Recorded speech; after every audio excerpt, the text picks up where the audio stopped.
Laporte, vous souhaitez construire un mémorial en l'honneur de Louis Riel. C'est un geste historique, mais c'est aussi un geste politique. Pourquoi? D'abord parce que c'est une initiative de citoyens.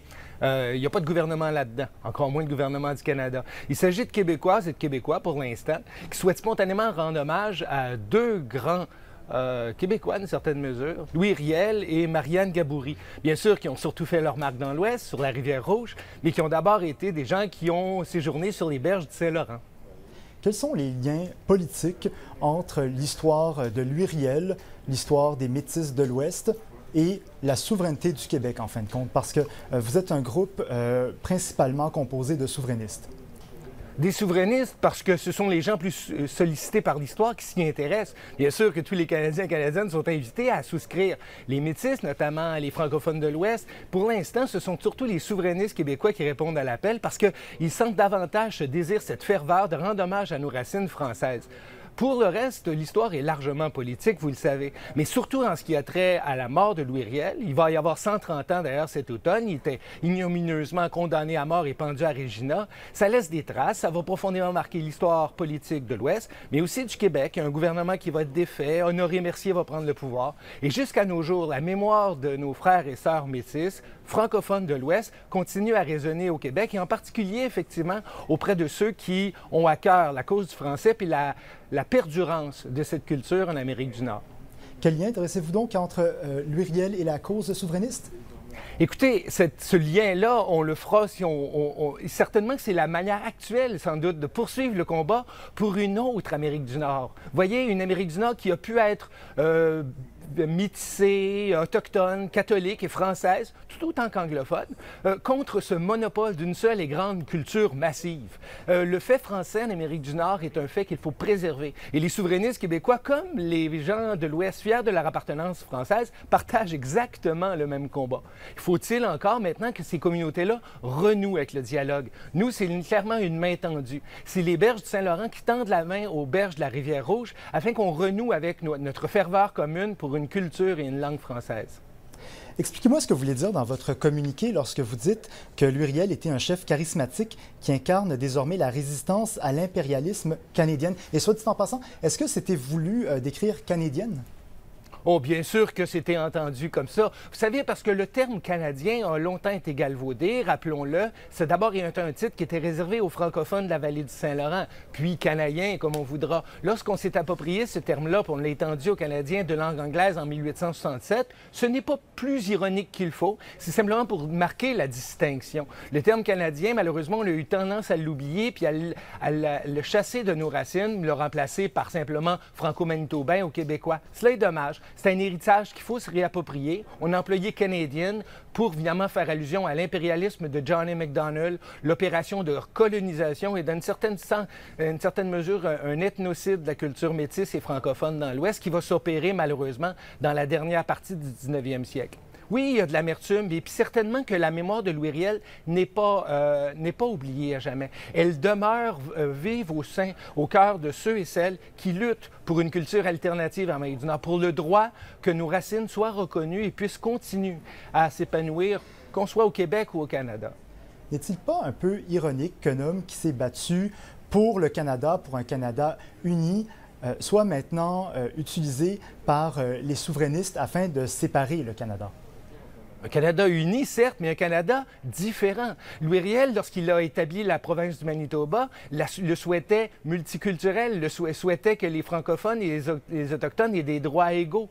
On le sait combien son grand rêve des Manitoba différents va devenir, en fin de compte, la constitution du Manitoba va finalement se copier sur celle de l'Ontario, puis on va voir comment les francophones vont devoir faire les frais. Les francophones qui étaient plus de près de 40 % au moment de la lutte de Louis Riel au Manitoba sont plus qu'une poignée. 4 ou 5 %, certainement qu'il y a eu un combat de perdu. Et il n'y a pas de doute que lorsque les citoyens ont mis sur pied ce projet-là d'un grand mémorial, auquel d'ailleurs tout le monde est invité à contribuer, il y a bien sûr cet hommage profond, respectueux envers nos ancêtres, mais il y a aussi l'idée que la lutte doit se poursuivre, parce que le fait français, que ce soit au Manitoba ou au Québec, ne sera jamais garanti. Il faut prendre exemple sur ceux qui ont lutté avant nous.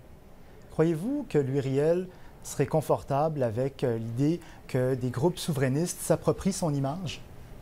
Oh, vous savez, l'idée de souveraineté, elle existait déjà à l'époque de Louis Riel. Vous savez, lorsque Louis Riel a été pendu à Regina en novembre 85, à Montréal, un grand homme d'État qui s'appelait Honoré Mercier a commencé un grand discours devant 60 000 personnes en disant « Louis Riel, mon frère, est mort ». Pendu par les traîtres de John A. Macdonald, mais c'était surtout cette notion de fraternité. Il renvoyait cette fraternité de ceux qui luttent. Bien sûr qu'au Québec, le combat pour le français et la culture française continue. Depuis 50 ans, il a pris la forme de la souveraineté du Québec. Et la souveraineté du Québec n'est qu'un véhicule. C'est le véhicule qui doit permettre au fait français de poursuivre son évolution en Amérique du Nord. Le Canada actuel n'a pas prouvé qu'il permettait qu'une communauté française puisse continuer à se développer et à prospérer, et non pas simplement à survivre.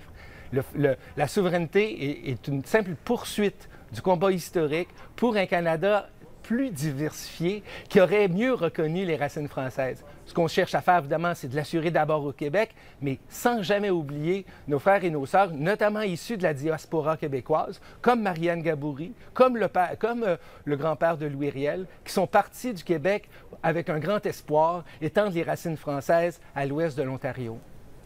Juste pour bien vous comprendre, j'ai l'impression parfois d'entendre que Louis Riel est un peu un francophone pendu par les maudits anglais. Est-ce que je me trompe? On pourrait ajouter aussi également qu'il représente la mémoire autochtone. Vous savez, derrière ce combat-là qu'il ne faut pas plaquer avec les enjeux actuels, là, on ne pend plus les gens en prétextant la trahison, mais encore, il s'agit de rappeler qu'il y a des luttes, notamment celles des Autochtones, notamment celles des francophones, qui sont dignes de mention encore de nos jours. Et la mémoire de Louis Riel, sans être plaquée, le combat qu'il a mené, d'abord, évidemment, par la reconnaissance du gouvernement manitobain, puis ensuite, ne l'oublions pas, le long de la rivière Saskatchewan, et tout autre combat que celui d'un Canada uni.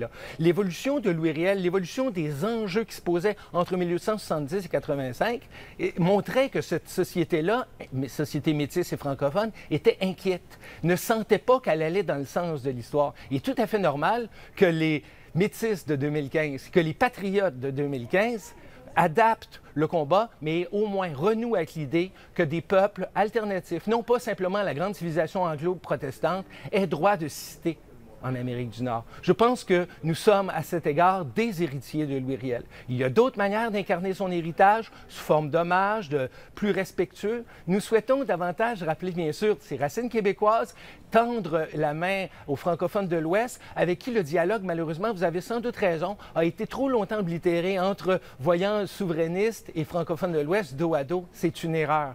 Nos combats sont très largement communs.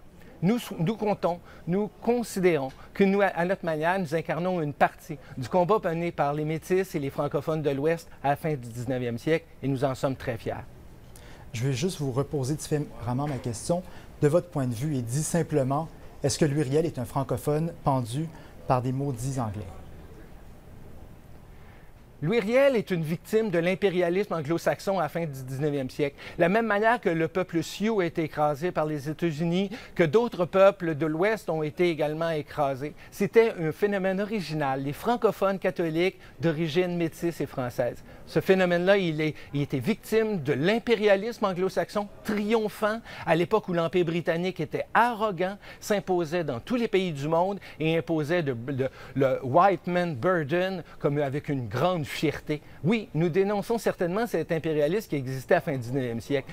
Et c'est très clair que le Canada anglais est invité à cet exercice de conscience à propos de peut-être ces épisodes moins glorieux. Personne, je pense bien, ne se vante au Canada anglais d'avoir écrasé un peuple original et d'avoir pendu un de ses leaders. Tout compte fait, sans vouloir secouer de l'amertume, il est indéniable que Louis Riel a été victime, et son peuple, d'une œuvre civilisatrice, néfaste, et qui a laissé des traces. J'ai parlé à plusieurs personnes, des Métis ce matin, des leaders de la communauté, des historiens. Il y a beaucoup de gens qui sont inconfortables avec le fait qu'un groupe souverainiste s'approprie l'image de Louis Riel. Qu'est-ce que vous leur répondez? Ce que le mémorial Louis Riel, Marianne Gaboury cherche d'abord à montrer, c'est d'abord les racines québécoise du peuple métis. Et les Québécois sont très fiers de Louis Riel, sont très fiers. Il appartient à leur histoire et ils souhaitent, bien sûr, restaurer cette mémoire-là. Se l'approprier, bien sûr que non. C'est justement l'occasion de tendre des liens. Rappelez que peuple québécois, peuple franco-manitobain ont des préoccupations communes et des racines et des ancêtres communs. Prenons ça comme une histoire de famille. Le peuple francophone du Manitoba a des racines québécoises. Nous les partageons, nous les chérissons, nous souhaitons simplement les développer. Pourtant, les francophones du Manitoba ont parfois des intérêts divergents avec ceux du Québec. Il y a malheureusement des manœuvres qui ont fait en sorte qu'on a pu opposer, par exemple, francophones du Québec et ceux de l'Ouest, en utilisant sous prétexte qu'il y avait une minorité anglophone au Québec, qu'il fallait qu'on la mettait en relation avec la minorité francophone de l'Ouest. C'est un jeu dommageable. Les grandes déclarations du commissaire aux langues officielles ont peu d'impact. Je crois qu'il est temps que les citoyens et les communautés, parce qu'il s'agit d'une initiative non gouvernementale, renouent entre eux des liens. Que vous veniez à la Journée nationale des patriotes, que nous allions davantage au Winnipeg, au Festival des voyageurs, afin que francophones de l'Ouest et francophones du Québec renouent avec leurs racines et qu'on constate que la souveraineté du Québec, telle que nous la voyons, est simplement, à bien des égards, la poursuite d'une lutte pour une culture qui a droit de citer, contre le monopole de l'anglais et de sa culture historique. Tout compte fait, les souverainistes du Québec, qui ont effectivement été les premiers à nous appuyer dans notre projet de mémorial, ne souhaitent pas revisiter l'histoire ou réécrire l'histoire en faisant de Louis Riel un souverainiste québécois. C'est bien sûr que non. Il s'agit simplement de reconnaître un de nos ancêtres qui avait une vision différente du Canada, qui le voyait davantage métissé, peut-être plus français. Une vision qui malheureusement aura échoué, mais qui aura à tout le moins inspiré ceux qui, dans toutes les régions, y compris le Québec, souhaitent qu'on puisse poursuivre ce rêve, un rêve un peu fou, celui d'un Canada qui ne serait pas anglophone d'un océan à l'autre. Merci, M. Laporte, pour cette entrevue. Grand plaisir.